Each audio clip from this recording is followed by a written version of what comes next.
باب 4 النساء آیات 26-28۔ اللہ چاہتا ہے کہ تم پر واضح کرے اور تم سے پہلے لوگوں کے اعمال کی رہنمائی کرے اور تمہاری توبہ قبول کرے، اور اللہ جاننے والا اور حکمت والا ہے۔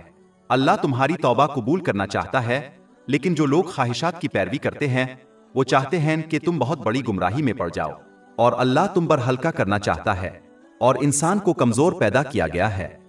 اللہ تعالیٰ چاہتا ہے کہ انسان اس دنیا میں زندگی کے امتحان میں کامیاب ہو جائے تاکہ وہ دونوں جہانوں میں ذہنی سکون حاصل کر سکے۔ باب 67 المالک آیت 2۔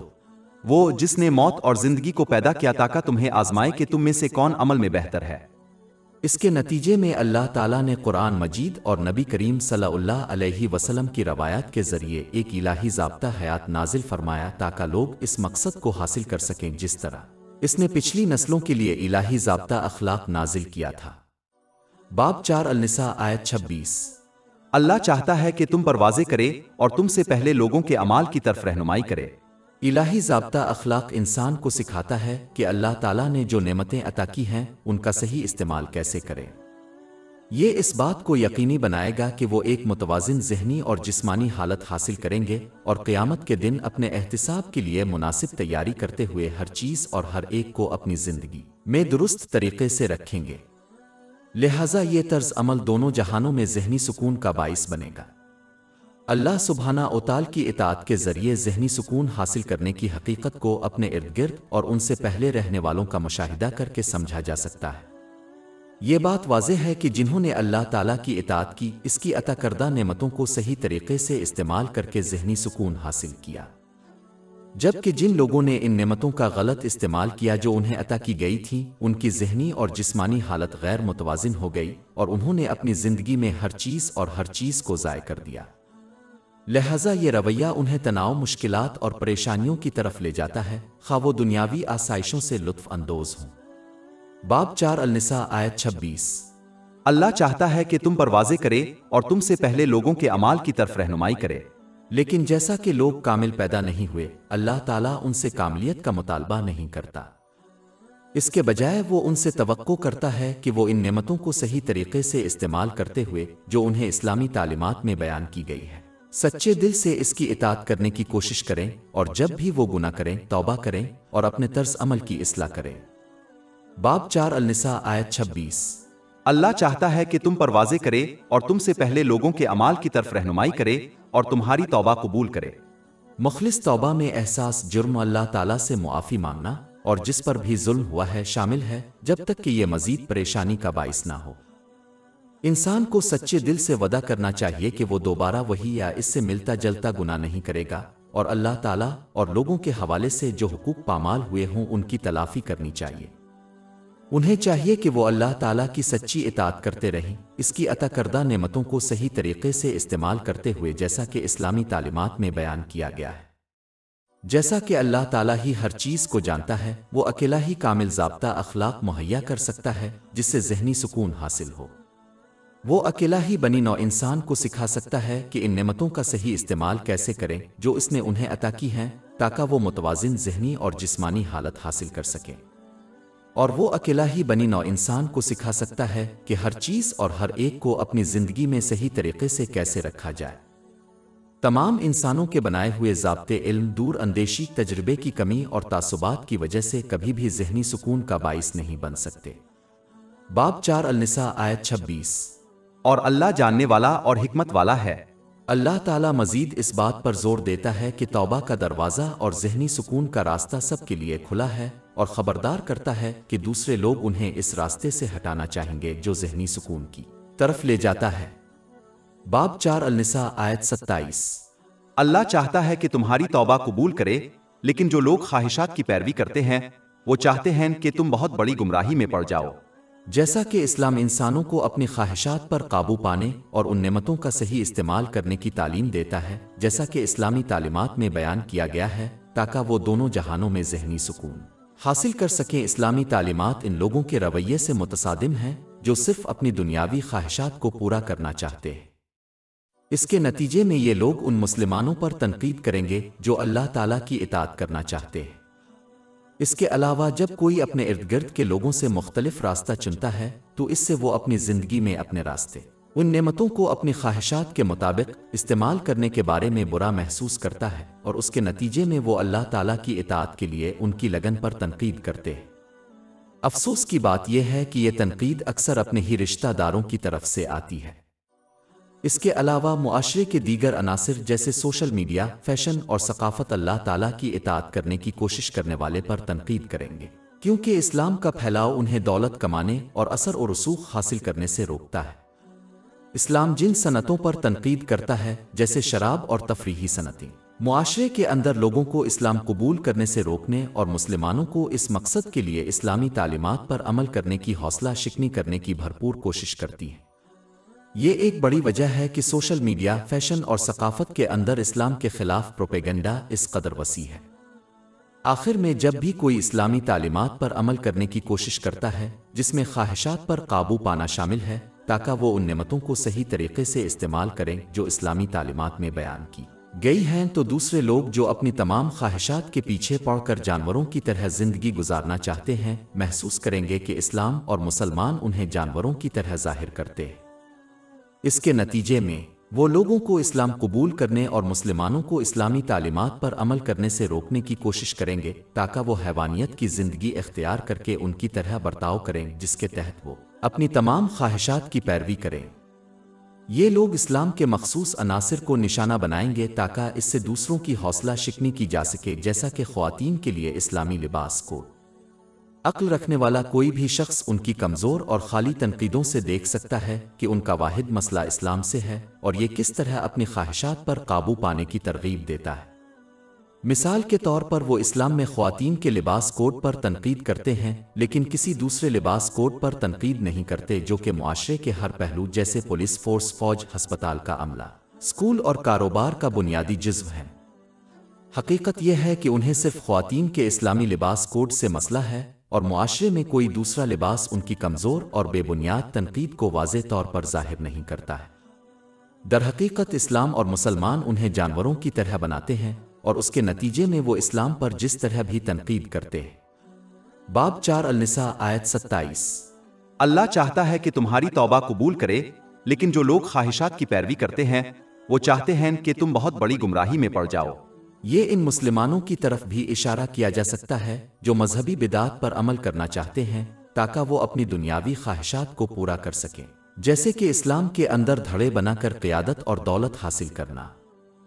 اس لیے مسلمانوں کے لیے ضروری ہے کہ وہ ہدایت کے دو ذرائع قرآن کریم اور حضرت محمد صلی اللہ علیہ وسلم کی روایات پر سختی سے عمل کریں اور دینی علم کے دیگر تمام ذرائع سے اجتناب کریں۔ دینی علم کے دوسرے ذرائع پر جتنا زیادہ عمل کرے گا، خواہ وہ نیکیوں کی طرف لے جائے، وہ ہدایت کے دو ذرائع پر اتنا ہی کم عمل کرے گا جو کہ گمراہی کا باعث بنتا ہے۔ یہی وجہ ہے کہ حضور نبی اکرم صلی اللہ علیہ وآلہ وسلم نے سنن ابو داؤد نمبر 4606 میں موجود حدیث میں تنبیہ فرمائی ہے کہ ہر وہ چیز جس کی جڑیں ہدایت کے دو منابع میں نہ ہو، اللہ تعالیٰ کی طرف سے رد کر دیا جائے گا۔ اس کے علاوہ مذہبی علم کے دوسرے ذرائع پر جتنا زیادہ عمل کرے گا، اتنا ہی وہ ان چیزوں پر عمل کرنے لگے گا جو اسلام کی تعلیمات سے متصادم ہے۔ اس طرح شیطان قدم قدم پر لوگوں کو گمراہ کرتا ہے۔ مثال کے طور پر مشکلات کا سامنا کرنے والے شخص کو کچھ ایسی روحانی مشقیں کرنے کا مشورہ دیا جائے گا جو اسلام کی تعلیمات سے متصادم اور چیلنج ہوں۔ چونکہ یہ شخص جاہل ہے اور اسے دینی علم کے دوسرے ذرائع پر عمل کرنے کی عادت ہے، اس لیے وہ آسانی سے اس جال میں پھنس جائیں گے اور ایسی روحانی مشقیں کرنے لگیں گے جو براہ راست اسلام کی تعلیمات کو چیلنج کرتی ہے۔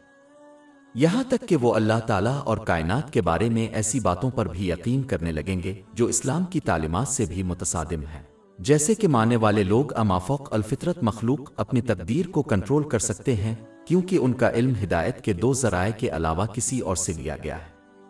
ان گمراہ کن طریقوں اور عقائد میں سے کچھ واضح کفر ہیں، جیسے کالا جادو کرنا۔ باب 2 البقرہ آیت 102۔ سلیمان علیہ السلام نے کفر نہیں کیا تھا بلکہ شیاطین نے کفر کیا تھا، لوگوں کو جادو سکھاتے تھے، اور جو بابل میں 2 فرشتوں ہاروت اور ماروت پر نازل کیا گیا تھا، لیکن وہ یعنی دونوں فرشتے کسی کو نہیں سکھاتے جب تک کہ وہ یہ نہ کہیں کہ ہم آزمائش ہیں، اس لیے کفر نہ کرو۔ اس لیے ایک مسلمان اس کا احساس کیے بغیر بھی اپنا ایمان کھو سکتا ہے کیونکہ انہیں مذہبی علم کے دوسرے ذرائع پر عمل کرنے کی عادت ہے۔ یہی وجہ ہے کہ ایسی مذہبی بدعات پر عمل کرنا جن کی جڑیں ہدایت کے دو ذرائع میں نہیں ہیں، شیطان کے نقش قدم پر چلنا ہے۔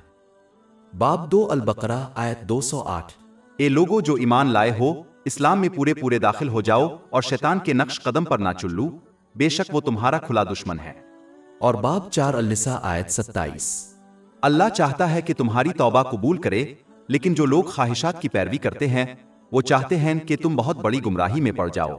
لیکن ہر حال میں انسان کو اللہ تعالیٰ کی سچی اطاعت پر ثابت قدم رہنا چاہیے، یہ جانتے ہوئے کہ وہ انہیں ذہنی سکون عطا کرے گا جو انہیں لوگوں کی تنقیدوں سے محفوظ رکھے گا، جبکہ لوگوں کو خوش کرنے کے لیے اللہ تعالیٰ کی نافرمانی صرف ذہنی سکون کو ضائع کرنے کا باعث بنے گی، کیونکہ کوئی شخص ان نعمتوں کا غلط استعمال کرے گا جو انہیں دی گئی ہے۔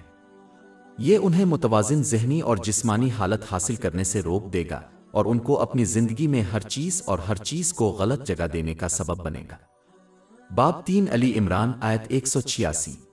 لیکن اگر تم صبر کرو اور اللہ سے ڈرتے رہو تو یقیناً یاد یہ رکھنا چاہیے کہ جس طرح دنیاوی کامیابی جدوجہد اور قربانی کے بغیر حاصل نہیں ہو سکتی، جیسے ڈاکٹر بننا، اسی طرح جدوجہد اور قربانی کے بغیر دونوں جہانوں میں ذہنی سکون حاصل نہیں کیا جا سکتا۔ لہذا کسی کو ایسا بےہودہ رویہ نہیں اختیار کرنا چاہیے جس کے ذریعے وہ اللہ تعالیٰ پر یقین رکھتے ہو انہیں ذہنی سکون فراہم کرے گا، کیونکہ وہ زبانی طور پر اس پر ایمان کا دعویٰ کرتے ہیں۔ اللہ تعالیٰ کی اطاعت میں جدوجہد کرنا، ان نعمتوں کا صحیح استعمال کرتے ہوئے جو اسلامی تعلیمات میں بیان کیا گیا ہے، دونوں جہانوں میں ذہنی سکون حاصل کرنے کے لیے ضروری ہے۔ باب 16 النحل آیت 97۔ جس نے نیک عمل کیا، خواہ وہ مرد ہو یا عورت، حالانکہ وہ مومن ہے، ہم اسے ضرور پاکیزہ زندگی بسر کریں گے اور ان کو ان کے بہترین اعمال کے مطابق ضرور اجر دیں گے۔ لیکن اگر کوئی اسلامی تعلیمات کو نظر انداز کرنے کا انتخاب کرتا ہے اور اس کے بجائے انسان کے بنائے ہوئے ضابطہ اخلاق کی پیروی کرتا ہے، تو وہ ان نعمتوں کا غلط استعمال کرے گا جو انہیں دی گئی ہے۔ اس کی وجہ سے وہ ایک غیر متوازن ذہنی اور جسمانی حالت حاصل کریں گے اور وہ اپنی زندگی میں ہر چیز کو غلط جگہ پر لے جائیں گے۔ جیسا کہ پہلے بحث کی گئی ہے، علم، دور اندیشی، تجربے اور تعصبات کی کمی کی وجہ سے انسان کے بنائے ہوئے تمام ضابطہ اخلاق ذہنی سکون کا باعث نہیں بن سکتے۔ لہذا انسان کو لوگوں کی فطری کمزوری اور ضابطہ اخلاق بنانے کی ان کی ناقص کوششوں کو قبول کرنا چاہیے، کیونکہ یہ کبھی بھی دباؤ، پریشانیوں اور مشکلات کے بڑے بوجھ کا باعث بنے گا، اور اس کے بجائے انہیں اللہ تعالیٰ کی طرف سے قرآن پاک اور حضرت محمد صلی اللہ علیہ وسلم کی روایات کے ذریعے عطا کردہ الہی ضابطہ اخلاق کی پیروی کرنی چاہیے، کیونکہ اسی سے دنیا میں دونوں طرح کے امن و سکون کی راہ ہموار ہوتی ہے۔ باب 4 النساء آیت 28۔ اور اللہ چاہتا ہے کہ تم پر ہلکا کر دے اور انسان کمزور پیدا کیا گیا ہے۔ اور باب 7 الاعراف آیت 157۔ وہ لوگ جو اس رسول کی پیروی کرتے ہیں ان پر نبی جسے وہ تورات اور انجیل میں لکھا ہوا پاتے ہیں، جو ان کو نیکی کا حکم دیتا ہے اور برائیوں سے روکتا ہے، اور ان کے لیے اچھی باتوں کو حلال کرتا ہے اور برائیوں سے روکتا ہے، اور ان کے بوجھ اور بلوہے کو دور کرتا ہے جو ان کے اوپر سے تھے۔ اس لیے ایک شخص کو چاہیے کہ وہ اپنے مفاد کے لیے اسلامی تعلیمات کو قبول کرے اور اس پر عمل کرے، چاہے وہ اس کی خواہشات کے خلاف ہو۔ انہیں ایک عقلمند مریض کی طرح برتاؤ کرنا چاہیے جو اپنے ڈاکٹر کے طبی مشورے کو قبول کرتا ہے اور اس پر عمل کرتا ہے، یہ جانتے ہوئے کہ یہ ان کے لیے بہترین ہے، حالانکہ انہیں کڑوی دوائیں تجویز کی گئی ہیں اور ایک سخت خوراک کا منصوبہ ہے۔ جس طرح یہ عقلمند مریض اچھی ذہنی اور جسمانی صحت حاصل کرے گا، اسی طرح وہ شخص جو اسلامی تعلیمات کو قبول کرے گا اور اس پر عمل کرے گا۔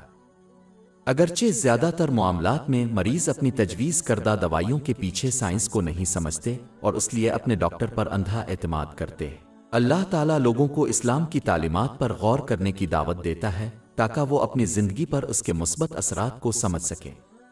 وہ لوگوں سے یہ توقع نہیں کرتا کہ وہ اسلام کی تعلیمات پر اندھا اعتماد کریں، بلکہ وہ چاہتا ہے کہ وہ اس کی سچائی کو اس کے واضح دلائل سے پہچانیں۔